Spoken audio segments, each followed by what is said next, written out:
Hello, everyone. Less than a week to the moment of truth, and that being polling for the 2012 national elections of Papua New Guinea. Since there'll be a ban on any form of political advertising on the eve of June 23rd, the start of polling, this is our final of interviews with leaders of political parties. But this program on the elections, however, continues with others who are associated with this national event, whereby we will examine security arrangements, the conduct of the elections, and among others, get observations from experts. But tonight, and completing our session with heads of political parties on election focus, is the leader of the People's Party and Enga Governor, Peter Ipatas. Sir, thank you for taking time off your busy election schedule, campaigning schedule, to be on this program. How is your campaigning in your own electorate, if you will, in Enga? All is going well. I've just come tonight, and obviously, as far as the party is concerned and my election is concerned, I'm happy with the progress. You are referred to as the action man by you people in your own province. Tell us a little bit about that. Papua New Guinea knows that you're the action governor. How did you get that term? How was it coined to you? Well, basically, the name action was given to me by one of the supporters of late Anderson Ipit, who was contesting against me at the time. And obviously, during my term as the acting governor, people saw that I was delivering. So this particular person said he will not be casting vote for me, but that he would call me the action governor of the province. That's where the name tag came from. And it's gone right down to even school children. Of course, that seems to be the household name now. Okay. And that is because of service delivery and things like that. Tell me about Enga and service delivery. What sort of services are being delivered in Enga? Basically, when you look at service delivery, you're talking about health services, social service, law and order, and of course, one of the things that a lot of people don't seem to understand is that with service delivery comes political stability as well as stability in the public service. That seems not to take the forefront these days. But if you really... But obviously you've provided that in Enga, stability. Definitely. Without stability, without good leadership, both in political the sector as well as the public service, you really can't deliver. Mm-hmm. What about tribal fights then? Enga is referred to as a place of fights. Well, we have our occasional tribal fights, but we have come to a stage where we can quite manage it. So it's come to a manageable level. Okay. And tell us about education. You push education in Enga. You're seen to be a leader in human resource development. Well, basically, I made a decision when I was elected as a governor to find a policy that would basically benefit all the people from the proceeds of the Pogra mine. And that is the policy that seemed to be the one that will work.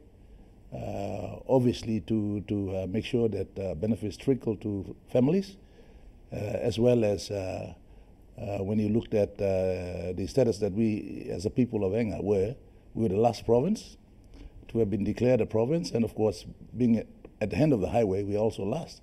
Yeah. And in order to bring Enga to be competitive with the rest of Papua New Guinea, education had to be the way. Yes. And today, statistics show that you have something like 68,000 students in the classrooms right now, and a good number in tertiary institutions. Obviously, that policy appears to be working, and tell me a little bit about how the student enrollment and all that stuff. Obviously, when I took office in 1997,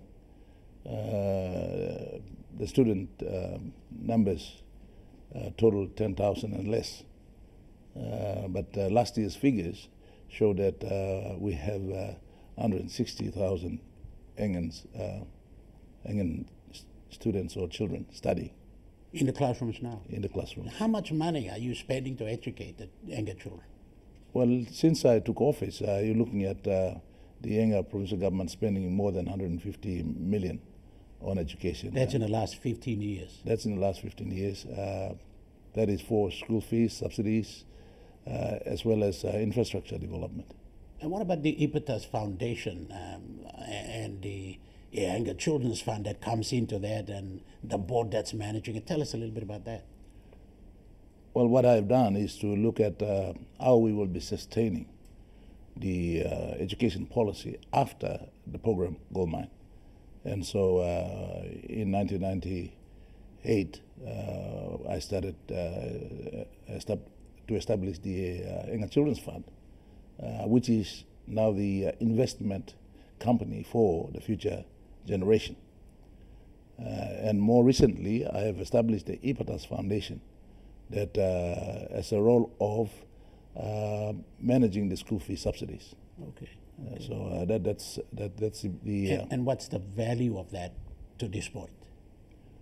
the investment for Enga Children's Fund is approximately 112 million at this stage. 12 billion Yes. in assets and In assets. And who's managing that? The board. Can you tell The, us a little bit about the board? we have got representatives from every district, one from every district, and the provincial administrator is also on the board, and I'm the chairman of the Enga Children's. Okay. The reason why I ask that because it's political, it's election time, and it has become a little bit of a political point scoring by your rivals, I suppose, talking about this fund. What would be your message to them with this? Well, basically, my track record and the books are also audited every year by the Auditor General's office.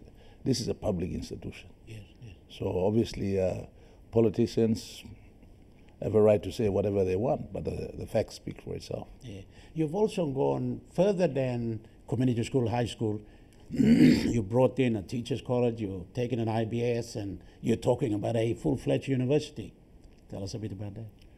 Yes, basically, for Enga and also for this country, I think the way forward for our country is to invest in education. And for a remote province like Enga, after gold mine, we'll have nothing there. So my objective is to see that the Enga province becomes an education destination Yes, yes. for Papua New Guineans. Health appears to be the next one. You're contemplating building one, probably, arguably one of the best hospitals in the country. How is that going to come about in funding arrangements? Well, Enga has been deprived of a provincial hospital by consecutive governments.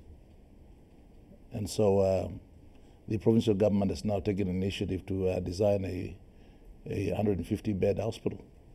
And we've used consultants from the United States as well as our internal architects. And we believe that we've got the best provincial hospital design. Yes, yes. And how much is that going to cost? Well, the architects tell me that it's going to be about 300 million kina. Built over stages, I suppose. Or it can be built over stages, or a contract can be given for the full amount. But it depends on the availability of funds. Okay, okay. All right, Governor, we'll pause here for a while and get on to what your thoughts are about Waigani. This is election focus. Peter Ipatas, the leader of the People's Party and Enga Governor, is our guest. We'll be back shortly.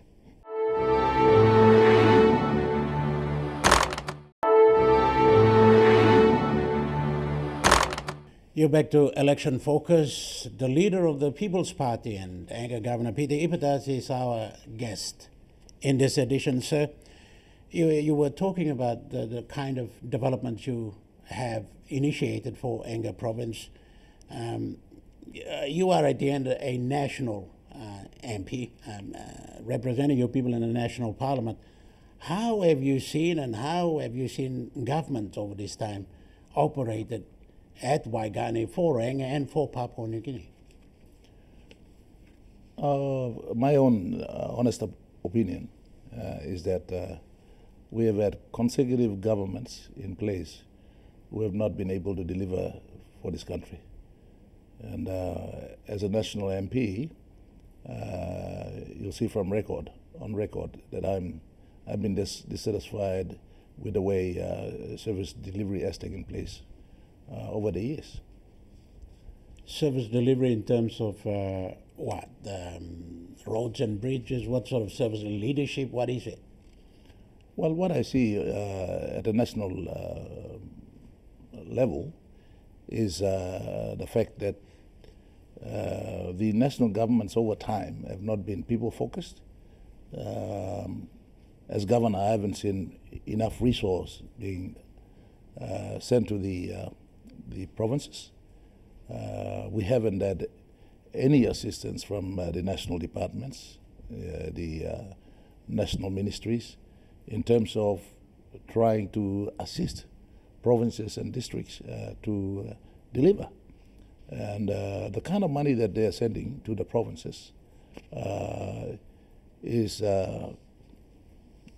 peanuts. Yeah. Yes. You've got a budget of about 10 billion now. And if you look at the budget, there's budget for districts and provinces, but hardly money gets down to the provinces and the districts. Where does the money go then, sir, do you think? Well, obviously, every Papua New Guinean knows.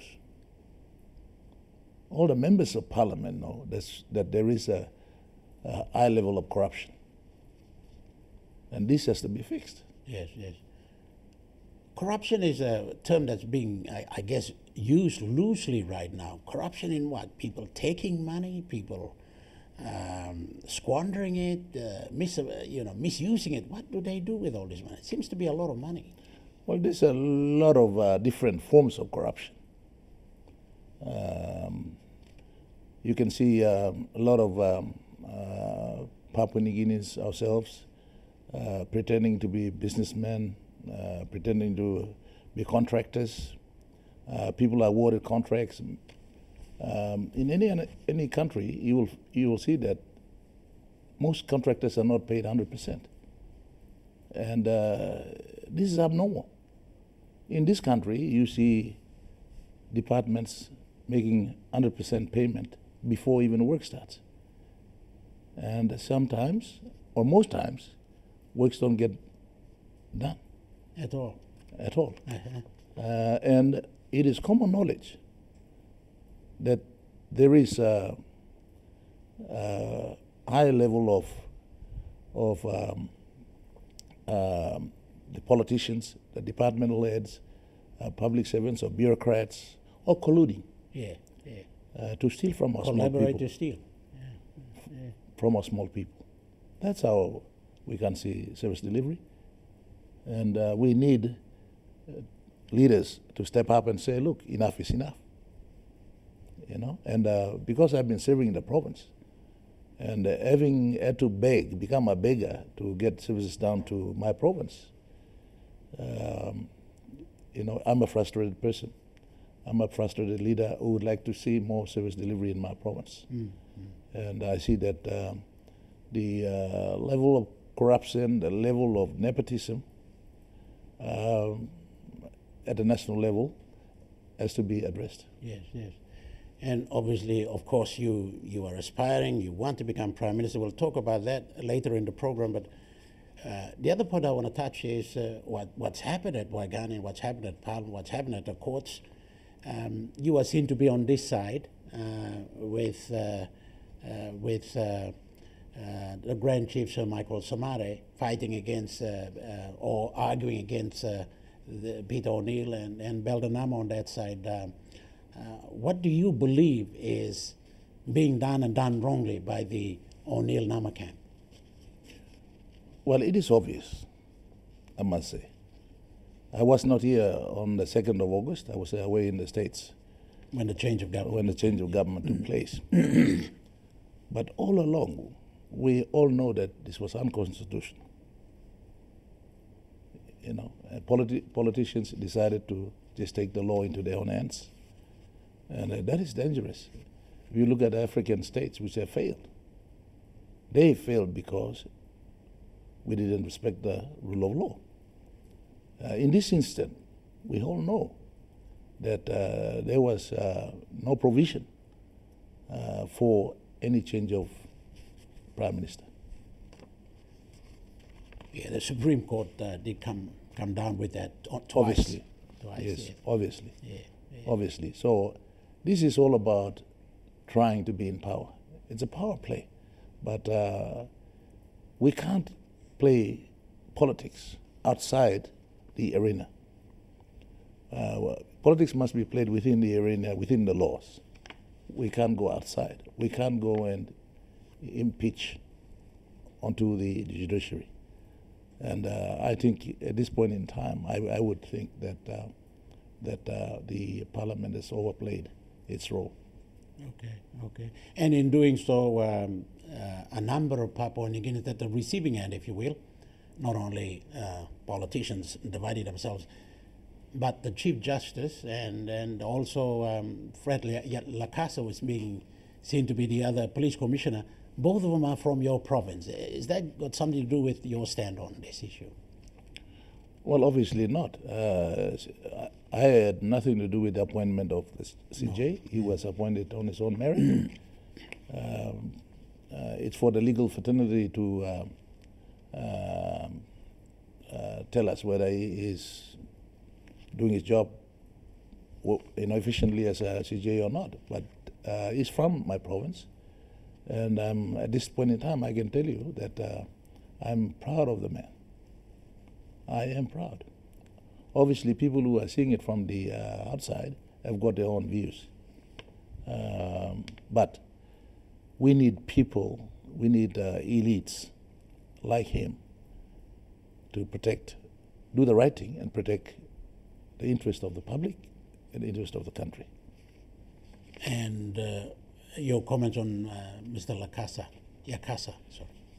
Well, Mr. Yakasa was appointed by the Somore government. Obviously, he's from Menga. I'm proud of the man. He's a career police officer. Obviously, he was not appointed because he's from Menga. He was appointed because of his own merit. But I'm happy that two Hengans have been able to withstand a lot of pressure to stand for the country. History will tell, but I can tell you and tell the nation that I am proud that two of our elites from Menga province have stood up for the constitution of this country. Okay. And obviously, so your aspirations of becoming the Prime Minister after this election, we'll talk about that shortly. This is Election Focus, and Peter Ipatas, the leader of the People's Party, like I said, wants to be the next Prime Minister. We'll hear from him after the break.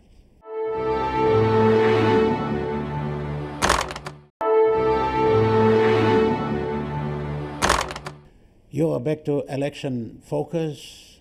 Our guest is the leader of the People's Party and Enga Governor Peter Ipatas, who after this election hopes to come in as Prime Minister, fielding his candidates and hopes he will get them elected and come in as Prime Minister. Sir, obviously that is your dream. That is the ultimate dream of any political party leader.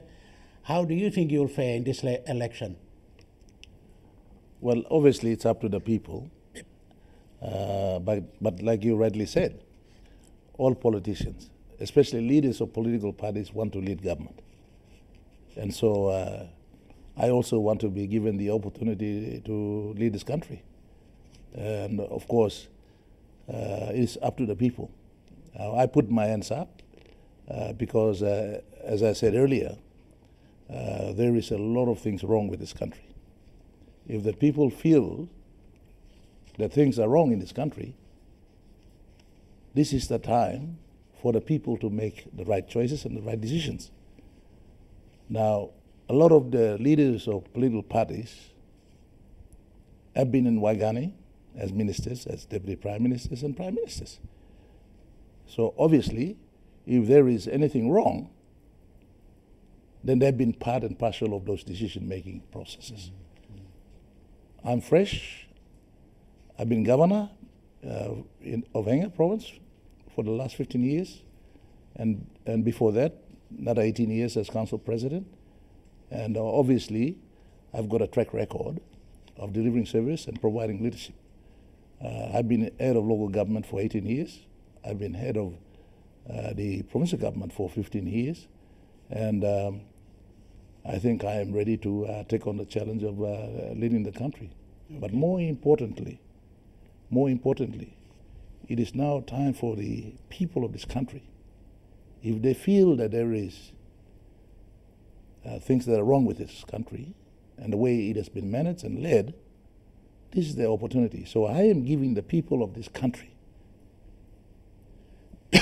myself, as an alternate prime minister, a person who has been in the province delivering, and I know what the people want to see delivered, and I want to be in Waigani and try to make sure that services are delivered down at the district and the community level. And so I have now put up my hand because I see that there are a lot of politicians who want to be prime minister who have been contaminated by the Waigani politics. And I've not been contaminated. I've got my record for the last 15 years that demonstrates how I can run a province, how I can run a country, and at the same time, how I can manage resources at the provincial level. And that's why, like every other politician, I have put out my hand and said, look, the people of Enga must release me so that I can contribute at the national level. When you say release, you mean even if you win, you will not be governor of Enga? I think Enga, I see, has suffered because we've had ministers, deputy prime ministers. We've been at the national executive. We've not been able to deliver for my province. And so it is only fair and it is only right for my people of Enga province and, of course, the country because you also need to get some mature, experienced leadership at the national level, and I think I can offer that. Yes, yes. How then will you be different to say Samare, Wingti, Namaliu, Chan, and in this case O'Neill? How will you be different to them? They say that you go to Waigani, there's a big hole in a swamp there that you get drowned and you become part of that system. How are you going to repel those kind of pressures and things like that?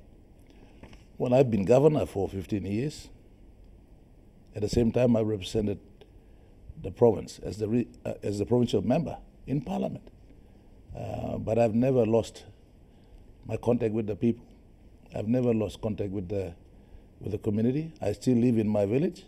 And Waigani will not change me. I've been there 15 years. It's not changed me. But I can tell you this, that me being at Waigani, provinces will see more resources going to the provinces. In fact, the widely publicized, talked about district funds at this point in time are not accounted for properly. This is an issue I took up with Grand Chief at the NEC meeting in Wabek in 2009. And I want to fix a lot of things. I think we need to have the public service do its job instead of having politicians interfere. We must allow it to function the way it's supposed to function. Systems have collapsed. And I think in Enga province, systems collapsed. There was no leadership in my province. I have brought Enga to where it is. I fixed the problems associated with leadership as well as the systems. And I think I can offer that to the nation. Okay. And you are fielding just a little over 50 candidates in this election. Obviously, your fundamental policy is education, leadership. what are some of the other issues that you think are attractive in this election for your party? I think as a party, and especially myself, having come through the local government system, provincial government, we want to get the simple things right. We want to see the public service perform its job. We want to see the system actually work and deliver services like education, health, law and order, infrastructure, roads. And so this is basically what we want to do. We don't want to do any big thing. The people expect simple service. And I think governments have failed. And I don't know how to deliver a simple service with a limited resource. And at the national level, from the national level where there's a lot of funds and resources, I think we can deliver better. And I can provide that leadership. That's basically what I can offer the nation. Okay. If you didn't master the numbers to become Prime Minister, who would you be comfortable with as a coalition arrangement? Well, there's never permanent enemies in politics. No love lost in politics, yes. They say. But I'm very close to the current Prime Minister, close to a lot of other politicians. But I think, as I said, it will be critical. I don't intend to hang in politics for so long. I want to make a difference. So now that I've decided to play active politics, I will align myself and my party with people who are like-minded as us in the People's Party, so that we can offer the people a good government that can deliver for the simple people of this country. In this exercise, over the last 15 years, I see that we talk about the people, but the people are still suffering. And so for me, as the name suggests, as the People's Party, we want to deliver for the people. And I think I've demonstrated at the governorship level that I'm more people-focused. I have an attachment to my people, which most leaders don't have. And I think I can be attached more with the people of this country, and I'm sure that I can deliver, without question. Okay. Just one final point on the party logo. It's a little bit different. You don't see the bird of paradise, or you don't see the map of Papua New Guinea so much so, but you have ants surrounding a plant. Just tell me what that symbolizes. What does that mean? Well, basically what we are saying is you will see that we have said this, one of the first priority for our party is to see that this country remains a Christian country, and we must legislate to make sure that this is a Christian country, that we must trust the one God to deliver for Papua New Guinea. The number two thing is that if you see the hands, it represents the small people. And if you look at the way the hands operate, they are small, but if they unite, they do a lot of big work. And so it is our hope that we can mobilize the small people of this country to develop this country themselves. Okay. So on that note, we'll leave it there. We are running out of time. Thank you very much. Thank you. This has been Election Focus. The leader of the People's Party and Enga Governor, Peter Ipatas, ending the session with leaders of political parties over the last few Sundays. Polling in the 2012 national elections begin on Saturday, the 23rd of June. And since campaigning of any nature is illegal during polling, we will not have a leader of a political party on the show next Sunday, but perhaps the head of the police force on security matters and the chief electoral commissioner on the conduct of the elections. We will let you know. But for now, thank you for watching. Okay.